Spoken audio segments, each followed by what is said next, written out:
दीवानों, रसूल आजम सल्लल्लाहु ताला अलैहि वसल्लम की मोहब्बत सबसे बड़ा सरमाया है। आका से मोहब्बत उनकी शफकतों की बुनियाद पर, उनके मकाम मर्तबे की बुनियाद पर, उनके ताजे नबुव्वत की बुनियाद पर, उनके ताजे रिसालत की बुनियाद पर, उनके महबूब खुदा होने की बुनियाद पर, उनकी सखावत की बुनियाद पर, उनकी शुजाअत की बुनियाद पर, उनके कमालात की बुनियाद पर, अल्लाह के महबूब होने की बुनियाद पर हम कल भी करते थे, आज भी करते हैं और इंशाअल्लाह हमेशा करते रहेंगे। इसलिए कि जब माइक लौटे को छोड़े आ कह के बुलाते ये हैं। जब कयामत में माँ छोड़ देगी, बाप छोड़ देगा, भाई छोड़ देगा, रिश्तेदार छोड़ देंगे, तो कौन होगा जो कल बरोज़े कयामत नफसी नफसी की बजाय उम्मती उम्मती कर रहा होगा? वो मेरे आका होंगे, वो ताजदारे कायनात होंगे। हदीस मुबारका में है, जानते हैं आप, परेशान हाल उम्मती हजरत आदम के पास जाएंगे, हजरत आदम कहेंगे इज़हबू इला खैरी, हजरत मूसा के पास जाएंगे इज़हबू इला गैरी, हजरत ईसा के पास जाएंगे इज़हबू इला गैरी, और सब नफसी नफसी कहते होंगे। बुखारी की हदीस है, लेकिन जब हुजूर के पास जब पहुंचेंगे तो सरकार कहेंगे अना लहा, मैं उनके लिए हूं, मैं उनके लिए। तो जो न भूला हम गरीबों को रजा, याद उसकी अपनी आदत कीजिए। जो रसूल मैदान महशर में आए, उनका काम आए, उनका मिलाद न मनाया जाए, उनका तस्करा न किया जाए, उनकी आमद की खुशी न मनाई जाए, उनकी शफकतों के तस्करे न किए जाए, उनके हयातुन नबी होने का तस्करा न किया जाए, ये कैसे मुमकिन है?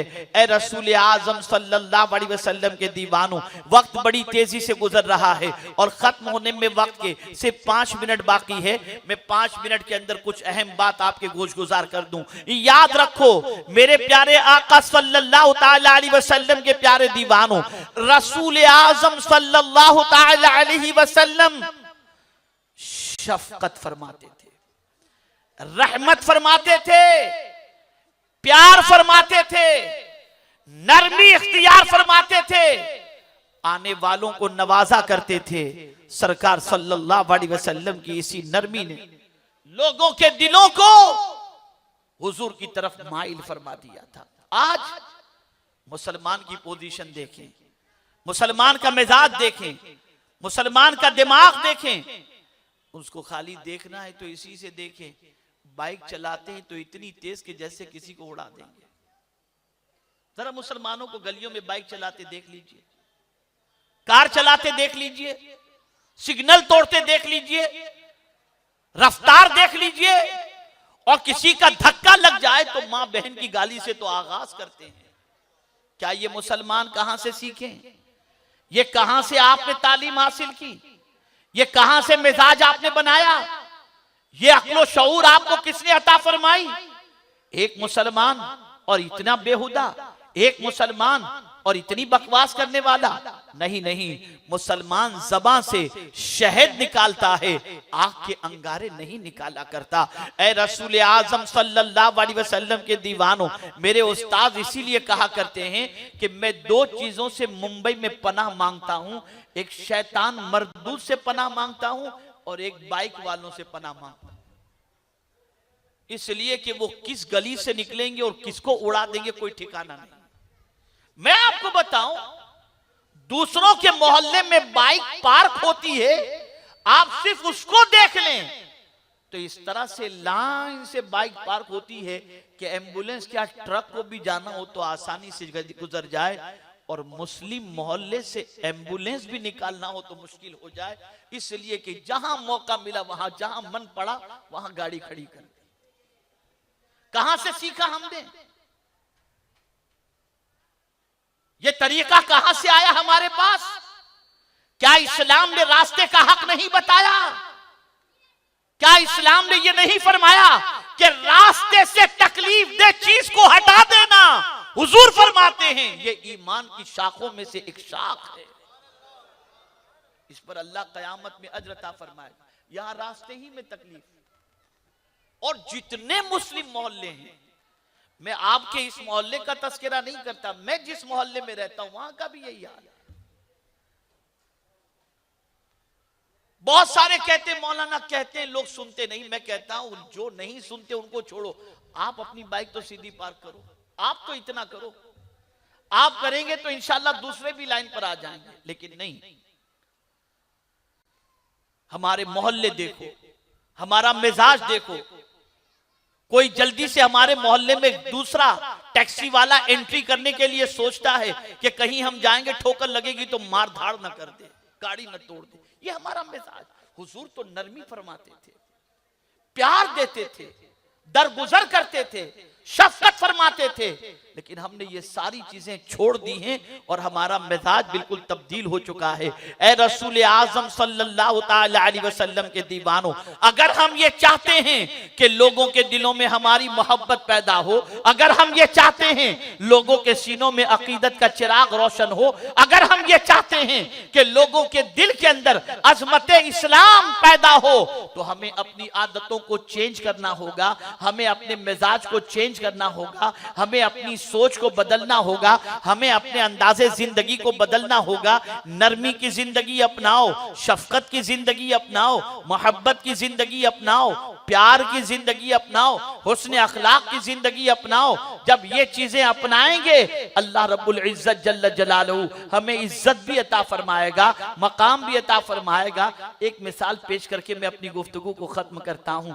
बाप पालता है अपने बच्चे को। बाप की सिचुएशन ये है कि एक बाप जो है सुबह से लेकर शाम तक मेहनत और मशक्कत करता है, पैसे कमा के लाता है। उसे बच्चे की फीस का टेंशन, उसे बच्चे के यूनिफॉर्म का टेंशन, उसे बच्चों के कपड़े का टेंशन, उसे बच्चों की शादी का टेंशन, उसे बच्चों की तालीम का टेंशन, उसे बच्चों के खाने पीने का टेंशन, उसे बच्चों के इलाज और मुआवजे का टेंशन। लेकिन मैं हैरान हूं कि जब बच्चे को पैर में चोट लगती है तो अब्बा की बजाय अम्मा ही कहता है,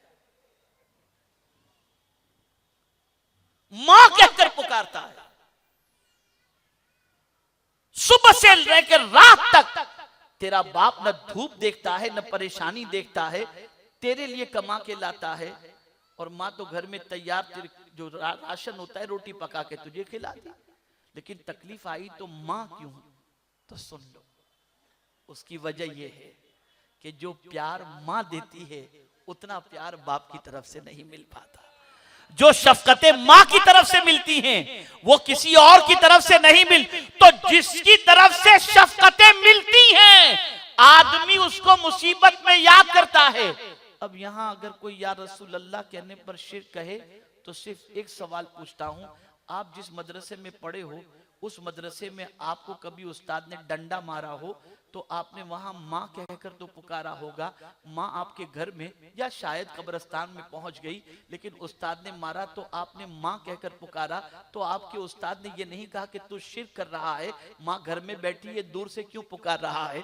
इसलिए वो पुकार रहा है कि माँ को पुकारने पर उसके दिल को सुकून मिल जाता है। तो मैं पूछता हूं, जब दूर से माँ को पुकारना शिर्क नहीं हो सकता तो जिसको अल्लाह ने सरापा रहमत बनाकर भेजा उस रसूल को पुकारना कब शिर्क को बिदात हो सकता है?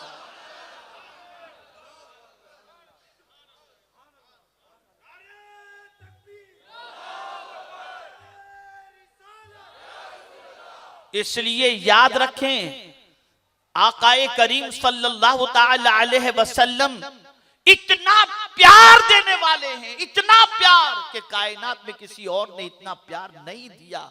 ये सब कुछ रब की अता से है। सबसे ज्यादा मेहरबानी करने वाली जात मेरे रब की है, और यही वजह है कि सुबह से लेकर रात तक उसकी नाफरमानी करने के बावजूद भी जब दुआ के लिए हाथ उठाते हैं, ए अल्लाह करम फरमा दे। अरे नादान, सुबह से लेकर रात तक तूने कुदरत की नाफरमानी की, अब दुआ के लिए हाथ उठाकर उसी से मांग रहा है, तो उसका जवाब होगा, मैं गुनहगार सही लेकिन मेरा रब तो रहमानो रहीम है, वो माफ फरमाने वाला है। उस बंदे को यकीन होता है कि मेरा रब मुझे माफ करने वाला है, मेरी खताओं को दरगुजर करने वाला है। और उसकी शान रहीमी का आलम यह है कि उसकी शान रहीमी को अगर समझना चाहो नहीं समझ सकते। उसकी शान का आलम यह है कि मां के शिकम में जब थे, मां के शिकम में जब थे, तब भी मेरा मौला वहां हमें रिज़्क़ अता फरमा देता, वहां भी रिज़्क़ अता फरमाता। क्या शान है मेरे करीम की, क्या शान है मेरे करीम की। ऐ रसूल गिरामी वक़ार सल्लल्लाहु ताला अलैहि वसल्लम के प्यारे दीवानों, अल्लाह रहमानो रहीम है और उसी की अता से मेरे मुस्तफा रहमतुल लिल आलमीन है।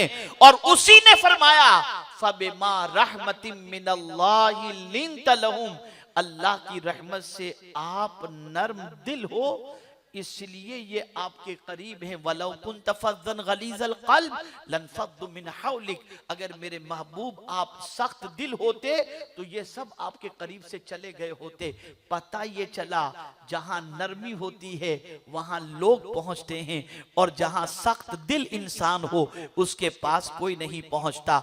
ए रसूल आज़म सल्लल्लाहु ताला अलैहि वसल्लम के दीवानों, ये बात अच्छी तरीके से जहन में महफूज कर लें।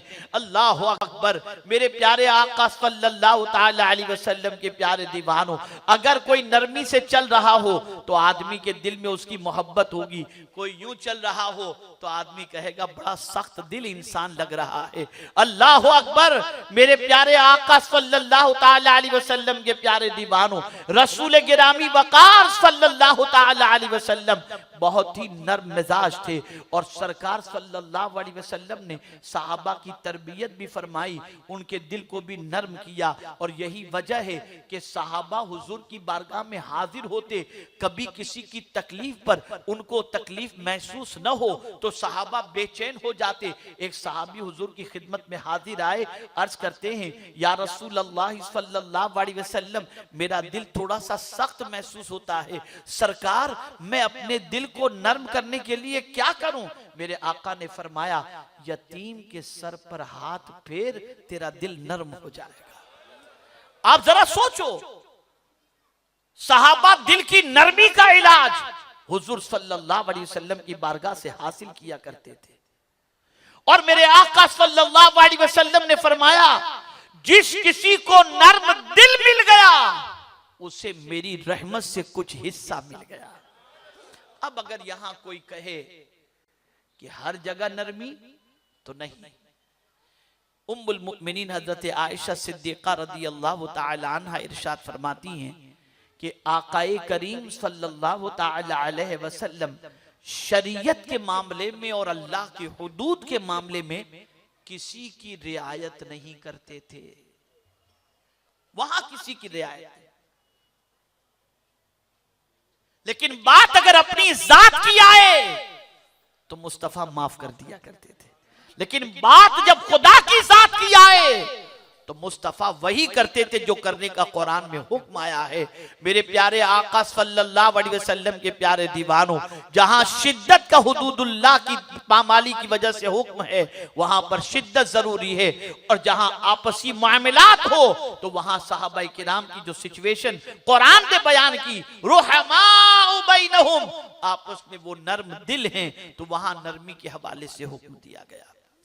तो ए रसूल गिरामी वक़ार सल्लल्लाहु ताला अलैहि वसल्लम के दीवानों, सोच बदलो। बाज बच्चों का ऐसा होता है कि बाप के घर में एंट्री करते ही वो जल्दी से छुप जाते हैं, डर जाते हैं, बीवी सहम जाती है, घर वाले सहम जाते हैं कि अब्बा हुजूर तशरीफ लाए, अब अब्बा हुजूर आए कि जल्लाद आए, यही नहीं समझ में आता। ऐसा मिजाज आदमी बना के रखता है कि देख के घर वाले डर जाएं। पता नहीं ये कहां से सीखा है। याद रखें मेरे प्यारे आका सल्लल्लाहु ताला अलैहि वसल्लम के प्यारे दीवानों, घर में मुस्कुरा करके दाखिल होना और घर वालों का मुस्कुराकर इस्तकबाल करना, यह मेरे मुस्तफा की सुन्नत मुबारका है। आकाए करीम सल्लल्लाहु अलैहि वसल्लम को तो दूसरों के बच्चे लिपट जाया करते थे। आज बहुत सारे ऐसे सख्त दिल बाप हैं कि उनके बच्चे ही उनसे लिपटने के लिए तैयार नहीं। सोच बदलो, फिक्र बदलो, नजरियात बदलो, ख्यालात बदलो और तबीयत की जिंदगी न गुजारो, मुस्तफा प्यारे की शरीयत और सुन्नत के मुताबिक जिंदगी गुजारो। आप जब मिजाज तब्दील करेंगे, सोच तब्दील करेंगे और नफ्स को कुचल कर आकाए करीम सल्लल्लाहु अलैहि वसल्लम की तालीमात के मुताबिक जिंदगी गुजारेंगे और घर के माहौल को बनाने की कोशिश करेंगे तो इंशाअल्लाह अज़ीम दुनिया भी संवर जाएगी और आखिरत भी संवर जाएगी। मेरे प्यारे आका सल्लल्लाहु अलैहि वसल्लम के प्यारे दीवानों, हुजूर सल्लल्लाहु ताला अलैहि वसल्लम को, आपके आदाते करीमा को हमें अपनी जिंदगी में शामिल करना चाहिए ताकि उन आदात व अखलाक को अपनाने की बुनियाद पर अल्लाह रब्बुल इज्जत जल्ल जलालहू हमें दुनिया में भी इज्जत अता फरमाए और आखिरत में भी इज्जत अता फरमाए। तरीक़े मुस्तफ़ा को छोड़ना है वजह बर्बादी, इसी से कौम याद रखो हमें करनी है शहनशाह बतहा की रजा जोई। अपने हो गए तो रहमते परवरदिगार अपनी, हमें जो है किसी और की गुलामी आज़म सल्लल्लाहु अलैहि वसल्लम की गुलामी और उनके तरीके पर चलने की हमें कोशिश करनी है। इससे इंशाअल्लाह अज़ीम हमारी दुनिया और आखिरत दोनों संवर जाएगी। हमारी तबाही, हमारी बर्बादी, हमारी परेशानी और हमारे जवाल का सबसे बड़ा सबब यह है कि ताल्लुक बिर रसूल कमजोर हो चुका, मोहब्बत रसूल में हम कमजोर हो गए और अखलाक नबवी सल्लल्लाहु ताला अलैहि वसल्लम को हमने पसे पुष्ट रख दिया। यही वजह है हमारी तबाही और बर्बादी की। हम इन चीजों को अपनाएंगे तो अल्लाह कोई भी इज्जत अता करेगा। तारीख बताती है जिन्हें चलने का सलीका नहीं आता था, दामने मुस्तफ़ा थाम लिया उन्होंने और सुन्नत मुस्तफ़ा पर चले तो दुनिया की इमामत उनके हाथों में आ गई। आप जरा सोचो, मुस्तफ़ा प्यारे की गुलामी की वजह से अल्लाह दोनों जहां में इज्जत और सरबुलंदी अता करता है। इसलिए हमें किसी और के तरीके पर नहीं चलना, रसूल आज़म सल्लल्लाहु अलैहि वसल्लम के तरीके पर चलना है। आप कुमकुमे भी लगाएं, मिलाद शरीफ की महफिलें भी मुनाकिद करें, आका की अजमत के तस्करे भी गुनगुनाएं, लेकिन साथ ही साथ 5 वक्त की नमाज की पाबंदी भी करें, गुनाहों से भी अपने आप को बचाएं, किसी मुसलमान को अजियत देने से भी गुरेज करें। और ये कुमकुमे लगाना या खुशी का इजहार करना, ये आपके पास जितनी दौलत जमा है ना, उन सारी दौलत से बेहतर है अल्लाह के रसूल की आमद पर खुशी मनाना। कुल बिफज़लिल्लाहि व बिरहमतिही फबिज़ालिका फलयफ़रहू हुवा खैरुम मिम्मा यजमऊन, ये कुरान का फरमान है। लेकिन इस्लाम ने हमें खुशी मनाने का तरीका भी अता फरमाया है।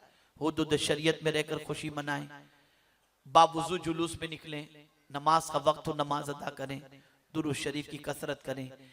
ऐसी कोई हरकत न करें कि गलती हम करें और बदनाम हुजूर का जुलूस हो या मिलाद मुस्तफ़ा सल्लल्लाहु अलैहि वसल्लम के हवाले से लोग बुरा भला कहें, बल्कि हम सारे काम ऐसे करें जिस काम के करते को देखकर लोगों के दिलों में अज़मत रसूल पैदा हो, मोहब्बत रसूल सल्लल्लाहु अलैहि वसल्लम पैदा हो। अल्लाह रब्बुल इज़्ज़त आकाए करीम सल्लल्लाहु अलैहि वसल्लम के सदक़े तौफ़ील मुझे आपको सबको कुरान और हदीस पर अमल की तौफीक नसीब फरमाए। मैं अपने नौजवान भाइयों से ख़ास तौर पर रिक्वेस्ट करूँगा, बराए करम आप बाइक चलाओ ना तो ज़रा दूसरों का ख्याल करो। इस तरह से न चलाया करो गलियों में या शाहराहों पर कि एक्सीडेंट हो जाए और आपकी मां मातम करने पर मजबूर हो जाए। इस तरह से गाड़ियां न चलाओ कि किसी को अजियत पहुंचे, ये भी खिलाफ इस्लाम है। मैं आपको बताऊं, भिंडी बाजार, नल बाजार, वहां पर ट्रैफिक पुलिस वाले कुछ नहीं करते, वो खाली बस रास्ता दे दो। और वहां आप देखेंगे हेलमेट के बगैर ट्रिपल सवारी पर मुसलमान गुजर जाता है, कोई पूछने वाला, वहां कोई परेशान करने वाला नहीं होता, और मुसलमान इसको अपनी होशियारी समझता है। लेकिन मैं आपको बताऊं, ये हमारी इज्जत नहीं है, ये हमारी इज्जत नहीं। दुनिया के सामने ये मैसेज जाता है कि यार ये है ही कानून तोड़ने वाले। डिसिप्लिन नाम की कोई चीज हमारे अंदर नहीं है। पढ़ा लिखा समाज हमारे लिए कोई मोहब्बत नहीं रखता। चेंज करो अपनी सोच को। और मैं स्पेशल यंगस्टर से कहूंगा, हमारे नौजवान बहुत समझदार हैं, बहुत सुलझे हुए हैं, लेकिन उनकी सूझबूझ बस वो मोहल्ले के माहौल के एतबार से बनाए रखे हुए हैं। ऐसी मत करो। आप अच्छे लोगों को पढ़ो, अच्छे लोगों की संगत इख्तियार करो, उलमाए अहले सुन्नत की संगत इख्तियार करो, उशाके रसूल की संगत इख्तियार करो, और दुनिया में पढ़े लिखे लोग कैसे जीते हैं उनकी लाइफ स्टाइल को अपनाओ, उनके तरीके को अपनाओ, जाहिलों की और बदमाश के तरीके को ना अपनाओ। ये शराफत नहीं है, ये शराफत नहीं है। और जवान अगर उठ गया तो इंशाअल्लाह लज़ीम मुआशरे में चेंजेस पैदा होगी। मैं आपको बताऊं, आज पूरी दुनिया जवानों को बिगाड़ना चाहती है। मैं गया था बिलग्राम शरीफ, वहां से करीब में एक इंटरनेशनल कॉन्फ्रेंस थी जहां पर 12 ममालिक के उलमा तशरीफ लाने वाले थे। तो बिलग्राम शरीफ आस्थाने पर हाजिरी के लिए गया, वहां तुगरे लगे हुए थे। गौर से सुने नौजवान मेरे भाई, खास तौर पर तुगरे लगे हुए थे, बुजुर्गों के अकवाल उसमें थे। उसमें हजरत सुल्तान सलाहुद्दीन अय्यूबी का एक कौल लिखा हुआ था। सुल्तान सलाहुद्दीन अय्यूबी का कौल ये था कि किसी कौम को तबाह करना हो तो एटम बम की जरूरत नहीं, उस कौम के नौजवान को अय्याश कर दो, आवारा कर दो, वो कौम खुद ब खुद तबाह हो जाएगी।